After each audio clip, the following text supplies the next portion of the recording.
علماء نے رکھے ہیں: شب برات، شب مغفرت، شب رحمت، شب برکت۔ حدیث پاک میں اس کا کوئی نام نہیں ہے۔ حدیث پاک میں ہے لیلۃ نصف من شعبان، 15 شعبان کی رات کو عائشہ فرماتی ہیں میں اٹھی تو آپ بستر پر نہیں تھے، تو میں ڈھونڈنے نکلی تو آپ جنت البقیع میں پہنچے ہوئے تھے۔ تو آپ نے دیکھ کر کہا عائشہ تو کیا سمجھتی ہے کہ اللہ اس کا رسول تمہارے ساتھ خیانت کریں گے؟ میں تو بقیع والوں کے لیے آیا تھا دعا کرنے۔ پھر آپ نے فرمایا آج کی رات وہ رات ہے جس میں اللہ تبارک و تعالی بنو کلب ایک قبیلہ ہے جن کے پاس بھیڑ بکریاں بہت زیادہ تھیں، کہا عائشہ جتنی بنو کلب کی بھیڑ بکریوں کے جسم پر بال ہیں ان بالوں کی تعداد کے برابر اللہ تعالیٰ اپنے بندوں کو مغفرت فرماتا ہے، جہنم سے خلاصی فرماتا ہے۔ اس پر شب برات اور شب مغفرت علماء نے اس کا نام رکھا، میرے نبی کی زبان سے یہ نام نہیں نکلا۔ تو اس کی یہ فضیلت ہے کہ اس میں اللہ تعالیٰ کی طرف سے بخشش کا نزول ہوتا ہے۔ باقی یہ جو کہتے ہیں کہ اس میں فرشتہ اترتا ہے اور سارے سال کا بجٹ بتاتا ہے اور سارے سال کے واقعات، یہ کسی حدیث میں میری نظر سے نہیں گزرا۔ سورہ دخان میں فیہا یفرق کل امر حکیم کا جو آیت آتی ہے تو اس سے پہلے کی آیت شب برات کی نفی کرتی ہے، انا انزلناہ فی لیلۃ مبارکۃ، کہ ہم نے اس سے مبارک رات میں اتارا قرآن پاک۔ تو قرآن پاک تو لیلۃ القدر میں اترا ہے، تو اگر کوئی کسی قسم کے اعلانات ہوتے ہیں تو پھر شب قدر میں ہوتے ہیں، اس رات میں نہیں ہوتے۔ دوسرا یہ ہے کہ اس کے روزے اور بندگی کے بارے میں، شب قدر کی اللہ کے واسطے میری بات دھیان سے سنو، اللہ کی قسم کوئی خاص عبادت میرے نبی نے نہیں بتائی۔ لیلۃ القدر کی کوئی خاص عبادت میرے نبی نے نہیں فرمائی۔ حضرت عائشہ رضی اللہ عنہ نے پوچھا یا رسول اللہ اگر مجھے لیلۃ القدر نصیب ہو تو میں کیا کروں؟ کہا یہ دعا پڑھو، اللہم انک عفو تحب العفو فاعف عنی، اللہ تو معاف کرنے والا ہے، معافی کو پسند فرماتا ہے، مجھے معاف فرما۔ تو میرے نبی کی عبادت وہی 11 رکعت تہجد کے نوافل تھے، چاہے وہ شب قدر تھی، چاہے وہ شب برات تھی، چاہے وہ شب جمعہ تھی۔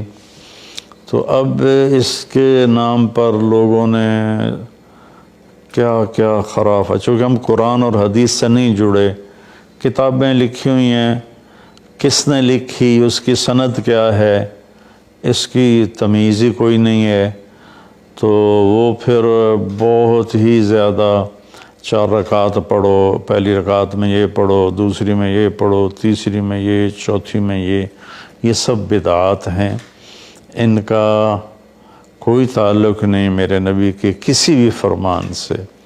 میرے نبی نے صرف عبادت کا فرمایا ہے، عبادت تو شب قدر میں بھی کوئی خاص عمل نہیں۔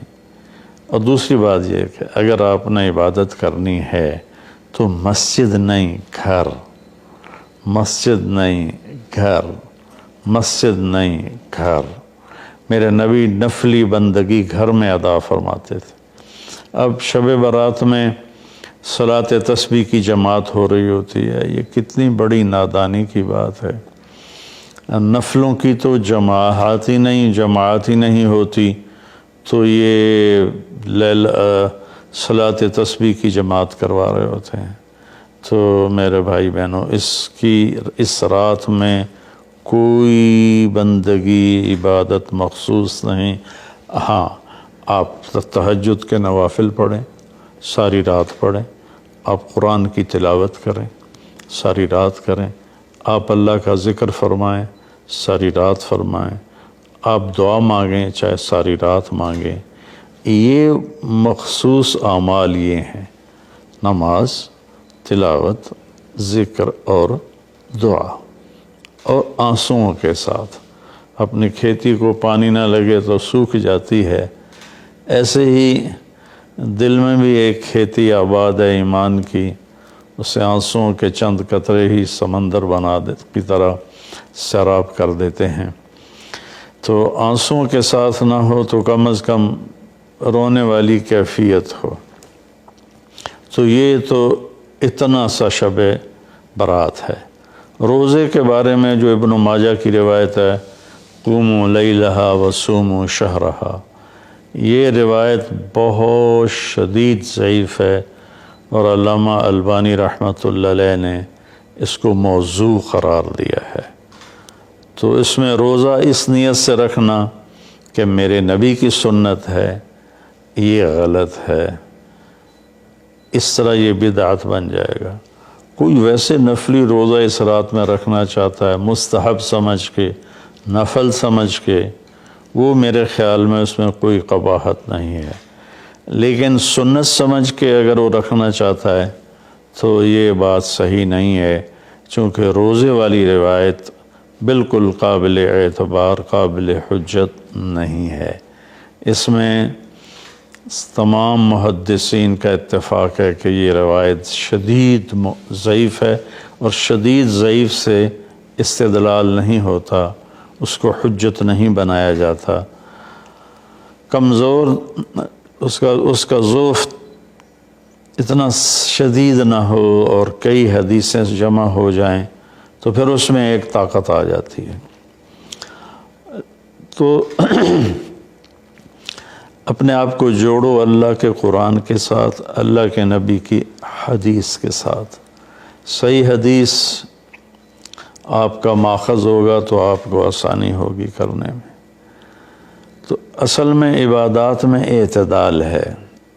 شاید ہی کوئی رات میرے نبی ساری رات جاگے ہوں، شاید، اور شاید ہی کبھی آپ نے مسلسل، اس میں تو میں پورے یقین سے کہہ سکتا ہوں کہ آپ نے زندگی میں ایک دفعہ بھی عشاء کے وضو سے فجر کی نماز نہیں ادا فرمائی۔ بعد میں ایک رہبانیت کا ٹچ آیا کہ بندگی میں بہت زیادہ زیادتی اور اپنے نفس کشی میں راہبوں جیسی تھوڑی تھوڑی جھلک۔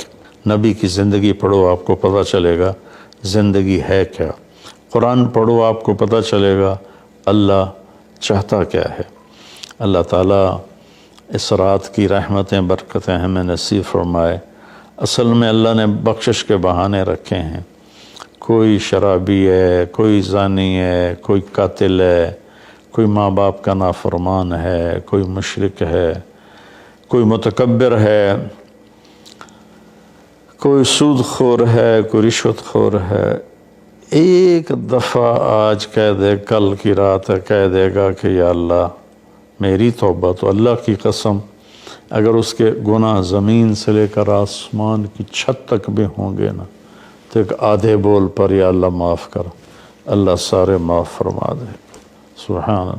آگے جملہ بڑا خوبصورت ہے، ولا بالِ، اس میں تکبر ہے، ولا بالِ، ہمیں کسی چیز کی کوئی پرواہ نہیں۔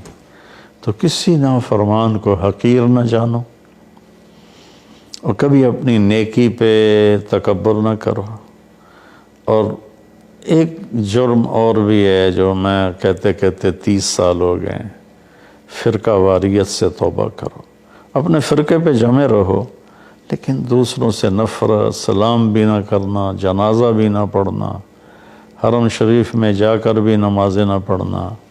اچھا اللہ کے واسطے آج بہت اویئرنیس ہو چکی ہے، تو مہربانی کرو، امت بنو، محبت کرو، ایک دوسرے سے ملو جلو، ہم امت بن کے چلیں۔ اختلاف رائے کے فیصلے آخرت میں ہو جائیں گے۔ قل یعمل علی شاکلتہ فربکم اعلم بمن هو اہدی سبیلا۔ ایسی اس میں جو دیگیں چڑھائی جاتی ہیں، خیرات کی جاتی ہے، یہ بھی بدعت سنت سمجھ کے کوئی کرے گا تو بدعت ہے، ویسے فی سبیل اللہ کوئی دیگ کرنا چاہتا ہے تو ٹھیک ہے۔ اللہ تعالی ہمیں عمل کی توفیق بخشے۔ کیا آپ چاہتے ہیں اپنے اور اپنے پیاروں کے لیے نیکی کا کبھی نہ رکنے والا سلسلہ؟ تو مدد کریں بہترین صدقے سے اور دیجئے پانی کا تحفہ ان کو جو اس نعمت سے محروم ہیں۔ اپنے صدقات اور عطیات MTJ فاؤنڈیشن تک پہنچائیں۔